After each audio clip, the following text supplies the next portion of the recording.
আজকে আমাদের কাশ্মীরের সেকেন্ড ডে। আজকে আমরা যাব সোনমার্গ। সো আমরা হাউসবোট থেকে চেক আউট করে আমরা বেরিয়ে পড়লাম সোনমার্গের দিকে। শ্রীনগর থেকে সোনমার্গের ডিস্টেন্স 80 কিলোমিটার্সের মতো। আর 80 কিলোমিটার্স যে আমাদের কখনো পেরিয়ে গেছে আমরা বুঝতেই পারিনি। এত সুন্দর সুন্দর ভিউ ছিল রাস্তার দুপাশে। হাফ রাস্তা যাওয়ার পর সোনমার্গের জন্য দুটো রাস্তা হয়ে যায়, একটা হচ্ছে পুরনো রাস্তা আর একটা হচ্ছে নতুন টানেল করা হয়েছে যেটা পাহাড় কেটে সেটা।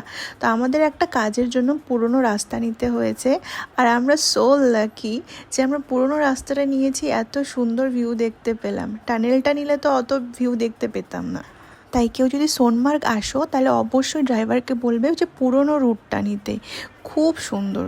সোনমার্গ বাস স্ট্যান্ডে পৌঁছানোর পর আমাদের পনি রাইড নিতে হয়েছে, মানে ঘোড়া নিতে হয়েছে উপরে যাওয়ার জন্য, সাইটসিং করার জন্য। আর রাস্তাটা এত খারাপ ছিল যে আইসগুলো মেল্ট হচ্ছিল আর বরফ দিয়ে একদম কাদার রাস্তা। তখন তার মধ্যে যখন ঘোড়া চলছে এতটা রিস্কি মনে হচ্ছিল।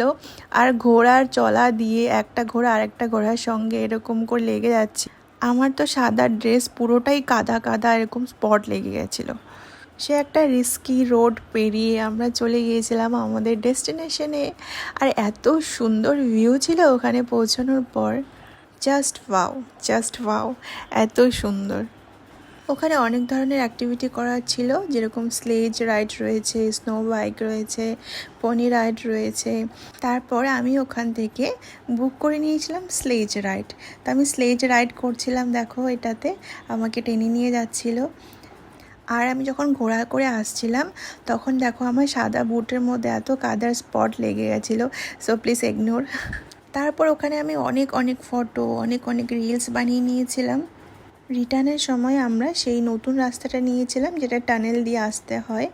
আর টানেলের বাইরে সেখানে আমার একটু ফটো ক্লিক করার ছিল। তারপর রাত্রে শ্রীনগরের লাল চকে একটু টাইম স্পেন্ড করেছি শপিং করে, দেন আমরা হোটেলে চলে এসেছিলাম। টাটা।